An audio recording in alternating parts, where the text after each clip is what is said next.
বৌমা শ্বশুরের সামনে মাথা নত করলে বাসায় শান্তি আসে। আরে দাঁড়াও, ইনি কি কম জ্বালাতন করছে, আবার শাশুড়ি চলে এসেছে। তোমার এত বড় সাহস কে দিল আমার বৌমাকে বিরক্ত করার? এবার তুমি ঝোঁকো, এবার বাসায় ডবল শান্তি আসবে। এটা কি করছো তুমি? বৌমা সাইড নে, তুমি বৌমাকে বিগড়াচ্ছ। আমার যা ইচ্ছা তাই করবো, আমার বৌমা। আমি আমার শাশুড়িকে ভুল বুঝেছি, ও তো আমার মায়ের মতন ভালোবাসে। চলো এবার তুমি এটা খেয়ে নাও, এটা খেলে তোমার 2টা বাচ্চা হবে। এই নাও। আন্টি এসব খাবো না আমি। আচ্ছা তুমি যা বললে এটা কি সত্যি নাকি? হ্যাঁ সত্যি, 2টা বাচ্চা হবে। আমার তো একটু বিশ্বাস হচ্ছে না, যেন তুমি আগে খাও, দেখি তোমার 2টা বাচ্চা হয় নাকি। দেখো আমার কিউট পুতা ছেলে। তোমার কিউট পুতা ছেলে না, এটা আমার কিউট ভাতিজা। আচ্ছা তোমার প্রিয় ভাতিজা তাহলে পটি করে দিয়েছে, যাও পরিষ্কার করে আনো।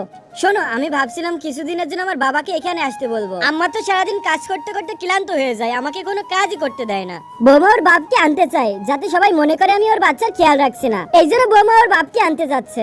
এটা আপনার বৌমা আপনার জন্য এনেছে। মা, ওর বাবাকে এজন্য ডাকছে কারণ আপনি একা কাজ করতে ক্লান্ত হয়ে পড়ছেন, আপনাকে সাহায্য করার জন্য। আমার বৌমা কত ভালো, সৃষ্টিকর্তা সবাইকে এরকম বৌমা দিক।